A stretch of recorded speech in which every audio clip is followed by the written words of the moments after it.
Comptroller again. You may not be aware that Hillsborough County has had an elected clerk of court and comptroller since before Florida was a state.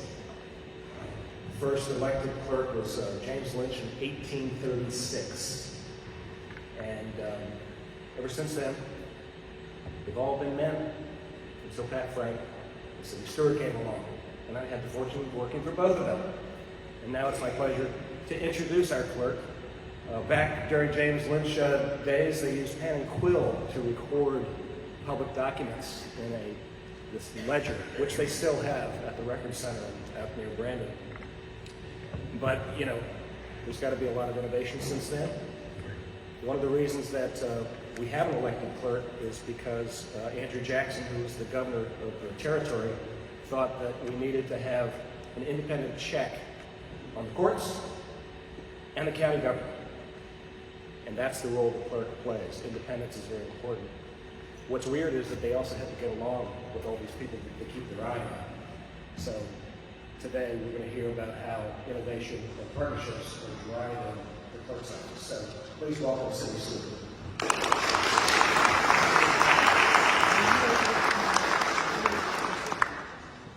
Thank you, Tom, my ex-employee. He left me. I wasn't there very long, but he left me. Good morning, everyone. Give yourselves a round of applause or a pat on the back, because man, it's early and it's cold, and I don't do early, and I don't do cold either. But I'm here, and I had a cup of coffee, so we're gonna roll with that. And I was on time, which is really good. If you know me, you know I'm always late. It's terrible. But I beat Julie here this morning. Let's give our public defender retiring a round of applause to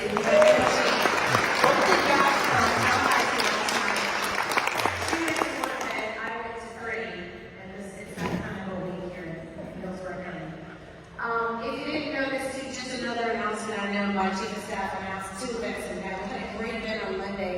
Hillsborough County celebrated 190 years in existence last week. And so we took the opportunity to have a little birthday celebration and show off some of the work that we've been doing, which is the restoration of a lot of the records that are currently sitting in our warehouses, and a lot of the maps. So some of the original maps of Hillsborough County and Ybor and Hyde Park are now available in our space. They're replicas. You can't take them off the wall. But we did have those restored. They're really beautiful.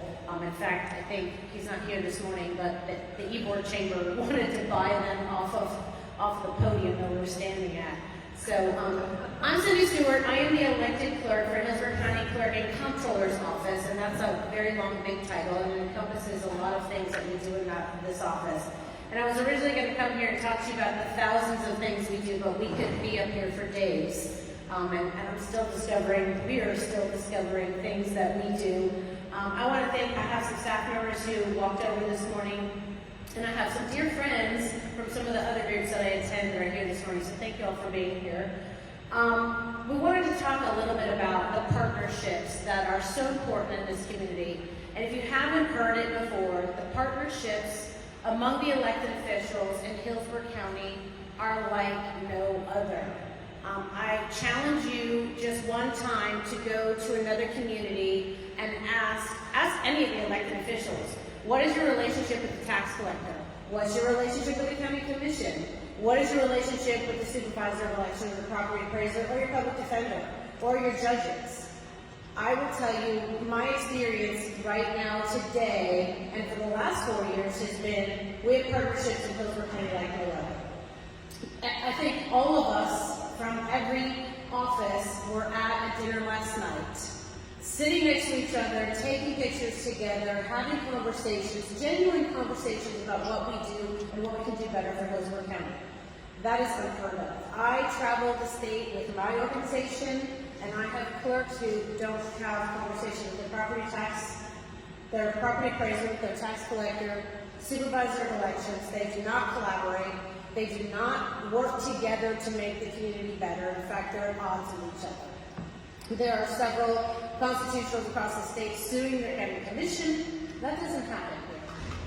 So we're very fortunate to live in a community where we agree. We have a constitutional lunch every quarter where we sit down and talk about the things that are affecting this community and how we can work better together. But one of the things that we do work on is Nancy Milan and I, and Bob Henriquez and I, and Craig Letterman and I currently are in the process of mailing to you, because we already mailed to you, right? What do you get from Bob Henriquez? You get your property appraisal, right? What do you get from Nancy? You get a tax bill. What do you get from me? Maybe you don't get it all the time. You get a jury summons. Right? You used to get a lot more from Craig, but we're not getting a whole lot from Craig right now because we can't, and the mail-in ballots are not a real big thing right now. However, we have an election coming up. So Craig and I have partnered. If you are served jury duty, you're going to get one of Craig's little flyers in your mail. Because it's really important that you understand what it looks like to vote and what that looks like. And you're going to hear more about that next week. We have a huge problem in this community about property fraud. So we got together and said, how do we get this message out to the community? Well, I don't know if you noticed, but in your tax bill this year, you should have gotten one of my flyers that talked about property fraud. Those are partnerships that don't exist in other parts of this state.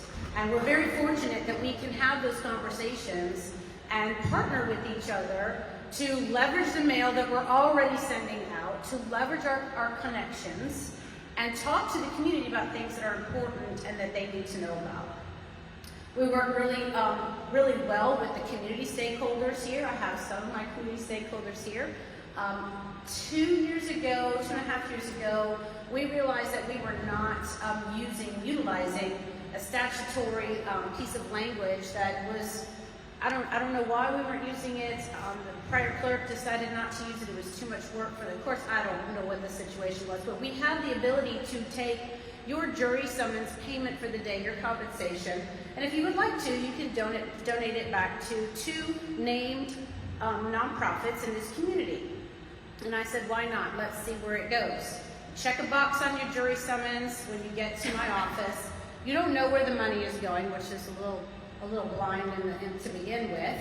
But then you get a letter from me that tells you exactly where that money went. You get paid $15 a day to serve for a jury.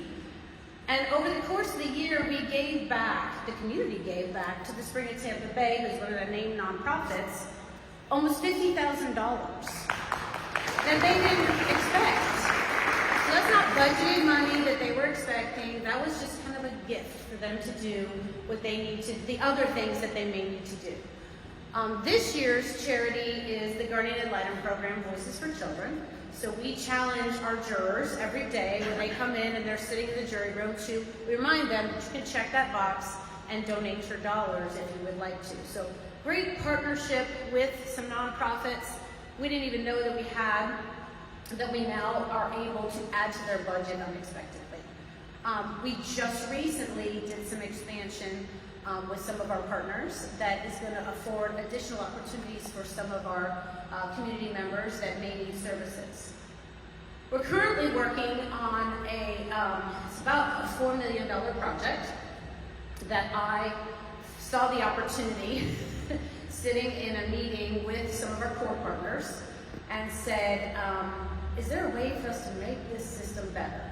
So we partner with and use data from the courts, from the sheriff's office, from the public defender, and the state attorney.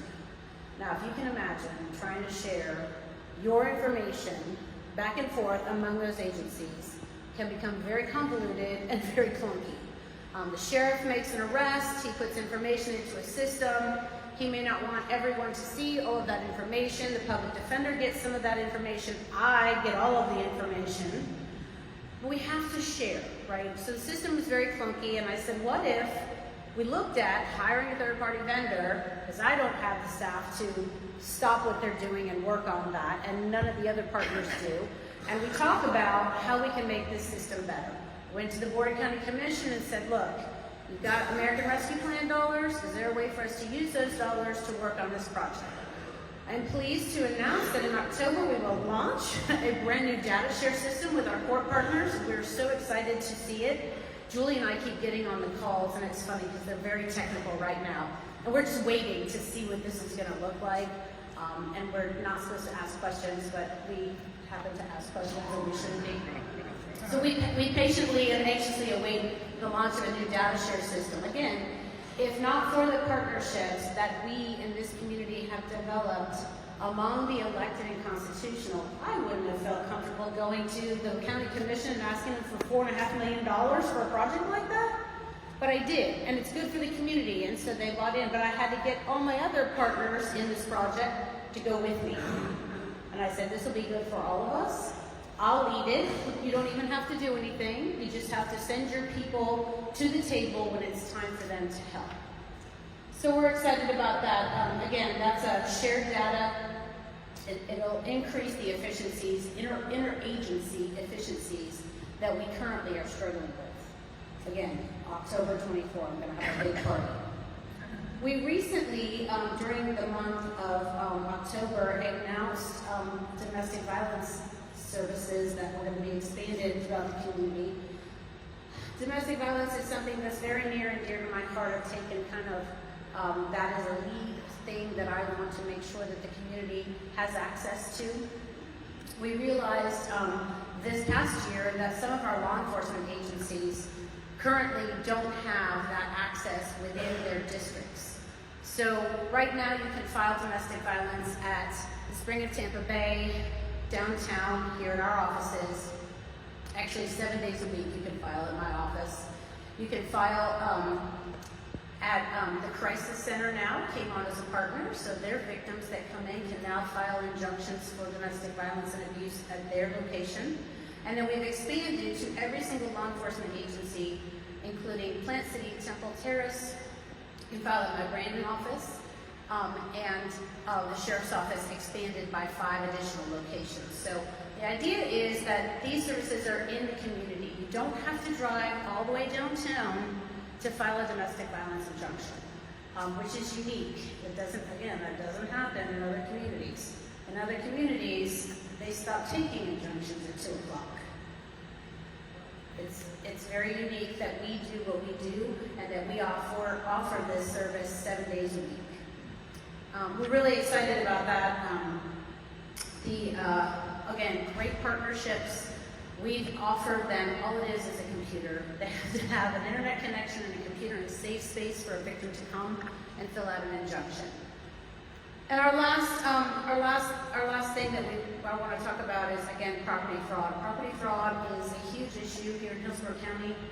I know everyone has seen scamming that's been going on where people are stealing not only your dollars from your credit cards and your bank accounts.